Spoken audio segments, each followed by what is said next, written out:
உறவுகளே, நான் இன்றைக்கு சந்திக்க போகும் நபர் மிகப்பெரிய ஆளுமை. அவருக்கு அறிமுகம் தேவையில்லை. ஊடகத்துறையிலும், ஹோட்டல் துறையிலும், தொலைபேசி துறையிலும் கொடிகட்டியும் பறக்கும் மிகப்பெரிய ஆளுமை பாஸ்கரன் கந்தையா, ரிச்சாவின் உரிமையாளர். அவர் பேச நிறைய இருக்கிறது. வாங்க உள்ள போய் பேசலாம், அவரை சந்திக்கலாம்.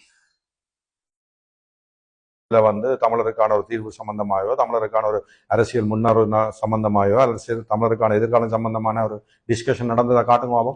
நீங்க சொல்ற அந்த கட்சி யார், இந்த கட்சின்னு சொல்லிப்படியா சொல்ல? எல்லா கட்சியும் சொல்லலாம், குறிப்பாக தமிழரசு கட்சி, தமிழ் தேசிய கூட்டமைப்பு, குறிப்பாக ஆளுமை மிக்க ஒரு வெற்றிகரமான ஒரு பிசினஸ் மேன்.